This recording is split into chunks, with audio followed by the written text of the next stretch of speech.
इस वीडियो में हम काय की बात करेंगे, मॉड्यूल्स के बारे में बात करेंगे। मॉड्यूल्स एक नया फीचर है जो जावा 9 में आया। ये बात करता है कि किस तरह से आप अपने प्रोजेक्ट को पैकेज कर सकते हो।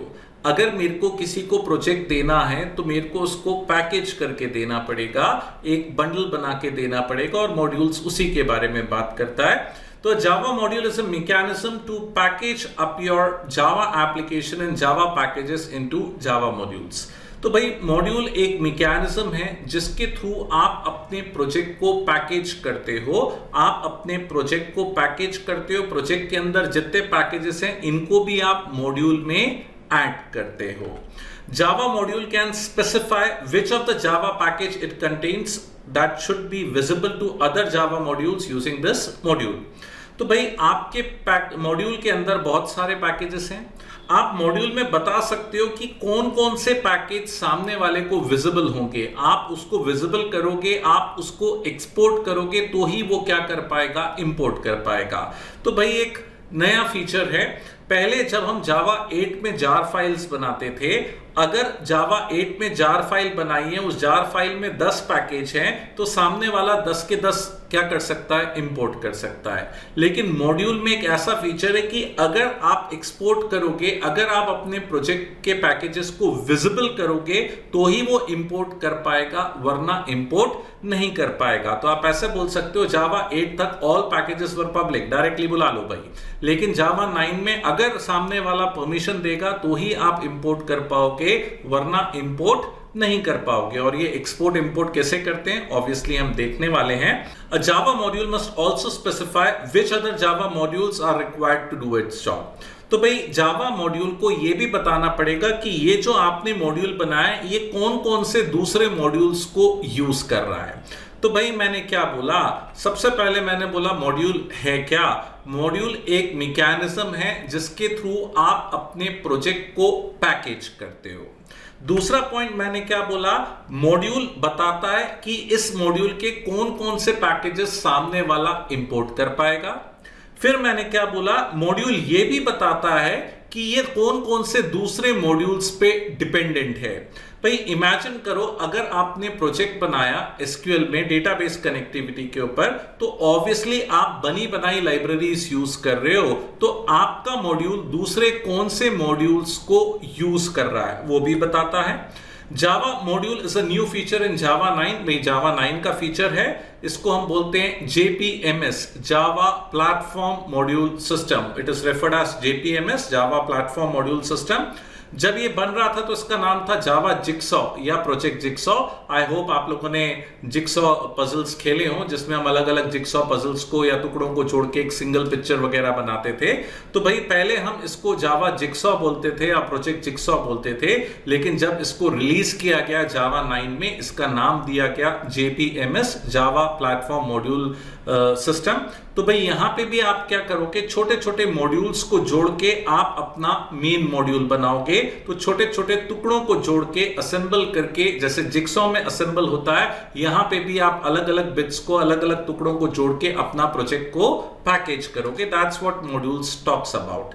सो आगे हम काय की बात करेंगे, इसके फायदे की बात करेंगे कि भाई smaller application distributable where the modular Java platform.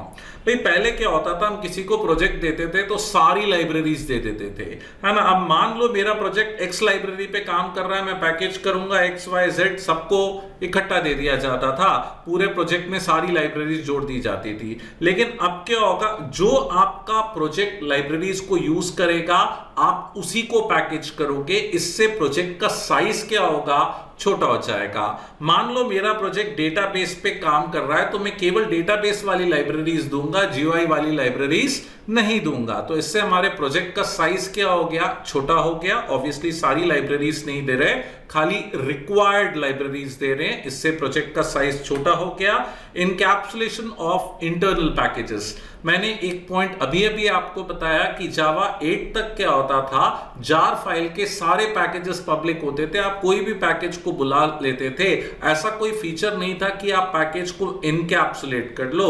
लेकिन मॉड्यूल में अगर मैं एक्सपोर्ट करूंगा तो सामने वाला इंपोर्ट कर पाएगा, मैं एक्सपोर्ट नहीं करूंगा तो सामने वाला इंपोर्ट नहीं कर पाएगा। In other words you can encapsulate, आप बता सकते हो कि कौन से पैकेज सामने वाले को विजिबल हो, और ये हम करके देखते हैं। Startup detection of missing modules. अब लेट्स टेक एन एग्जांपल, मेरा मॉड्यूल दो मॉड्यूल्स को यूज कर रहा है।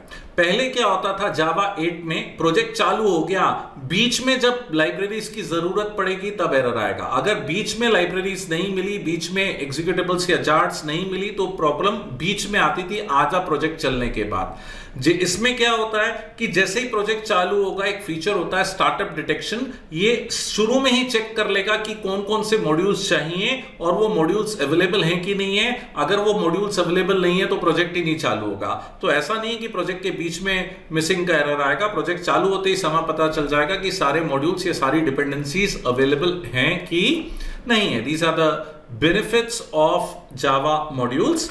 व्हाट नेक्स्ट, मॉड्यूल्स के बेसिक्स देखते हैं। भाई मॉड्यूल 3 तरह के हो सकते हैं, या तो एक फुल फ्लेज्ड एप्लीकेशन हो सकती है, मैंने बोला या तो एक फुल फ्लेज्ड एप्लीकेशन हो सकती है, या तो ये जावा की प्लेटफॉर्म एपीआई हो सकती है, या तो एक थर्ड पार्टी एपीआई हो सकती है। अगर मैं सिंपल वर्ड्स में बोलूं तो modules can be in form of an application और in form of an API. या तो एक एप्लीकेशन होगी या तो एक एपीआई होगी। एप्लीकेशन क्या, जिसको डबल क्लिक करके चला लो, जो एग्जीक्यूट होती है, जो सामने वाले का कोई प्रॉब्लम को सॉल्व कर रही है, वो क्या हो गया, एप्लीकेशन।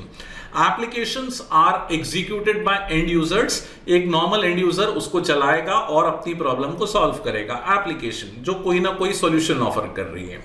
एपीआई क्या है, लाइब्रेरी है जो एक प्रोग्रामर अपने प्रोग्राम में, अपने प्रोजेक्ट में कॉल करके प्रोजेक्ट को कंप्लीट करता है। लेट्स टेक एन एग्जांपल कि मैं अपने प्रोजेक्ट में एक प्रोजेक्ट बना रहा हूं व्हीकल नंबरिंग के ऊपर, व्हीकल नंबर प्लेट को रिकॉग्नाइज करने के ऊपर, और मैं कोई लाइब्रेरी यूज कर रहा हूं नंबर प्लेट को रिकॉग्नाइज करने के लिए। तो मेरा प्रोजेक्ट एक लाइब्रेरी को यूज कर रहा है। वो लाइब्रेरी मेरे लिए क्या है, एक थर्ड पार्टी एपीआई है। या फॉर एग्जांपल मैं डेटाबेस पे कनेक्ट कर रहा हूं और मैं MySQL के ड्राइवर यूज कर रहा हूं, तो MySQL driver is a third party API which is being used by my project. So module can be in form of an application, module can be in form of an API. The API given by Java people is referred as Java platform API, और कोई दूसरी company की API होगी तो क्या बोलेंगे, third party API. तो simple भाई, मॉड्यूल या तो एप्लीकेशन के फॉर्म में होगा जिसको आप चला सकते हो, मॉड्यूल या तो एपीआई के फॉर्म में होगा जिसको आप अपने प्रोजेक्ट में जोड़ के यूज कर सकते हो। It can be in form of an application, it can be in the form of an API. What next, हाँ भाई, जब भी आप मॉड्यूल बनाओगे तो आपको मॉड्यूल को एक नाम देना पड़ेगा, और जैसे पैकेज का नाम होता है वैसे मॉड्यूल का नाम भी होता है। याद करो मैंने आपको क्या बताया, पैकेज का नाम डोमेन का उल्टा होता है। तो अगर मेरा डोमेन है vedisoft.in तो मेरा पैकेज स्ट्रक्चर क्या होगा, in.vedisoft। तो ठीक उसी तरह मॉड्यूल का नाम भी कैसा होगा, in.vedisoft.module का नाम, ताकि दो कंपनीज के मॉड्यूल्स आपस में कॉन्ट्रडिक्ट ना करें। हम मॉड्यूल के आगे भी डोमेन का प्रीफिक्स लगा देते हैं ताकि हर कंपनी के मॉड्यूल्स अलग अलग रहें। तो in.vedisoft. जो भी आपके मॉड्यूल का नाम है, जैसे यहां पे मैंने एग्जांपल में क्या लिखा है, माय मॉड्यूल। व्हाट नेक्स्ट, अब जो मॉड्यूल का नाम होगा, आपको मॉड्यूल के नाम की एक डायरेक्टरी, एक फोल्डर बनाना पड़ेगा। मैंने बोला जो मॉड्यूल का नाम होगा आपको मॉड्यूल के नाम की डायरेक्टरी बनाना पड़ेगा, और लिटरली उस डायरेक्टरी के नाम के अंदर भी डॉट्स होंगे। तो पैकेज में हम क्या करते थे, इन के अंदर वेदिसॉफ्ट के अंदर पैकेज का नाम, वैसा नहीं है भाई, आपको एक डायरेक्टरी बनानी पड़ेगी in.vedisoft.my मॉड्यूल करके। तो जो मॉड्यूल का नाम होगा उस मॉड्यूल के नाम से आपको एक फोल्डर भी बनाना पड़ेगा जो मॉड्यूल की रूट डायरेक्टरी होगी, और अब इसके अंदर आपके क्या आ जाएंगे, पैकेजेस आ जाएंगे। इसके अंदर क्या आ जाएंगे, पैकेजेस। तो जावा 8 तक हम सीधा पैकेज दे देते थे, जावा 9 में पैकेज को मॉड्यूल में डाल के दिया जाता है। मैंने बोला जावा 9 में पैकेज को मॉड्यूल में डाल के दिया जाता है। जो मॉड्यूल का नाम होता है बकायदा उस नाम की एक डायरेक्टरी बनाई जाती है, in.vedisoft.my मॉड्यूल, जैसे मैंने एग्जांपल दिया, ये एक फोल्डर होगा और इसके अंदर आपका पैकेज का डायरेक्टरी स्ट्रक्चर होगा। ऑब्वियसली इस चीज को कमिंग वीडियो में एग्जांपल में भी हम क्या करेंगे, इंप्लीमेंट करेंगे। हम मॉड्यूल बेसिक्स के बारे में बात कर रहे हैं। हाँ भाई, तो एक बहुत इंपॉर्टेंट पॉइंट, हर मॉड्यूल के अंदर एक फाइल होना जरूरी है। जो मॉड्यूल की डायरेक्टरी है, जो मॉड्यूल की फोल्डर है, उसके अंदर एक फाइल होना जरूरी है, मॉड्यूल info.java। हां भाई, इसका नाम मॉड्यूल info.java ही होगा, आप दूसरा नाम नहीं रख सकते। जब आप इक्लिप्स में या इंटेलिजे में आप जावा 9 या ऊपर से प्रोजेक्ट बनाओगे तो अपने आप ये वाली फाइल बन भी जाती है, मॉड्यूल info.java। इसके अंदर हम दो चीजें लिखते हैं, एक्सपोर्ट्स और रिक्वायर्ड्स। एक्सपोर्ट्स और रिक्वायर्ड्स, एक्सपोर्ट बताता है ये मॉड्यूल कौन कौन से पैकेज को एक्सपोर्ट कर रहा है, और रिक्वायर्ड्स बताता है कि ये मॉड्यूल कौन कौन से दूसरे मॉड्यूल्स पे डिपेंडेंट है। तो खाली दो ही कमांड्स है, एक एक्सपोर्ट्स और एक रिक्वायर्ड्स। एक्सपोर्ट्स क्या बताता है, कौन कौन से पैकेज को एक्सपोर्ट करना है, अगर एक्सपोर्ट करना है तो एक्सपोर्ट लिखो, नहीं करना एक्सपोर्ट हटा दो।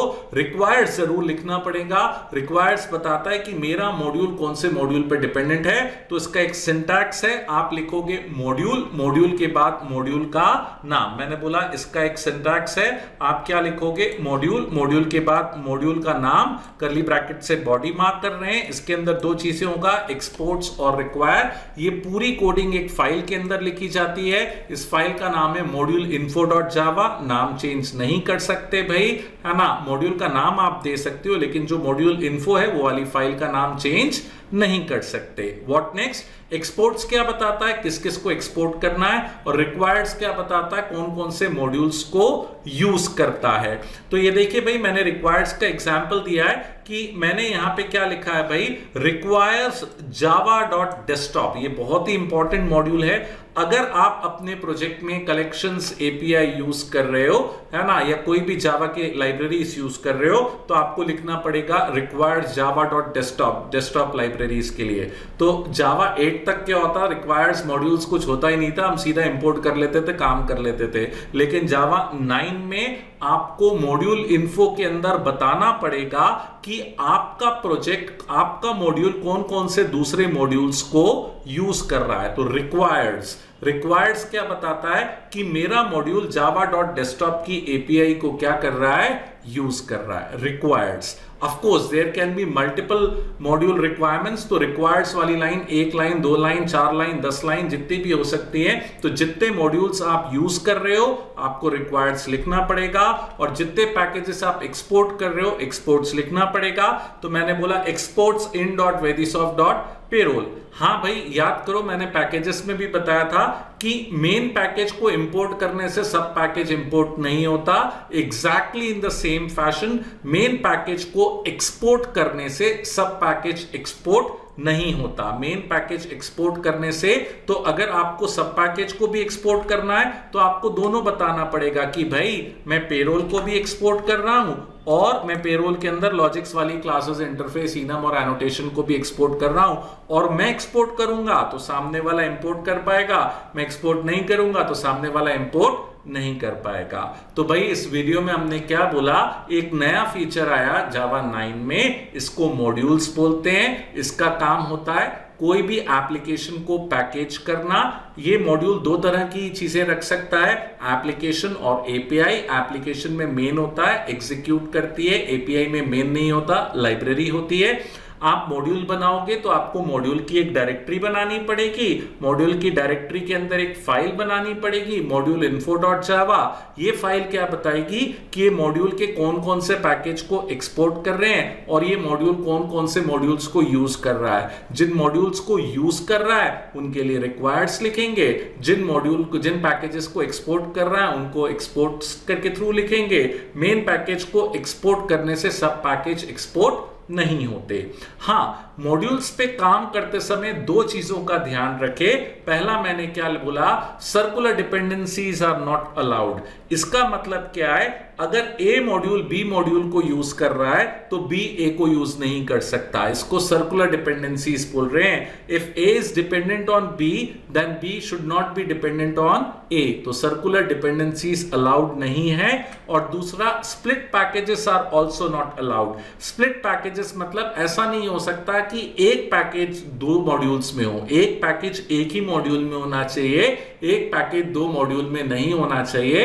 तो इन 2 चीजों को ध्यान में रखेंगे मॉड्यूल बनाते समय। ये मैंने एक बेसिक ओवरव्यू दिया काय का, मॉड्यूल्स का। डोंट वरी, मैं इसके सारे कमांड्स भी बताऊंगा, प्रैक्टिकली इंप्लीमेंट भी करके बताऊंगा। हम फुल फ्लेज मॉड्यूल भी बनाएंगे, जार भी बनाएंगे और उसको रन करके भी देखेंगे इन द कमिंग वीडियोस।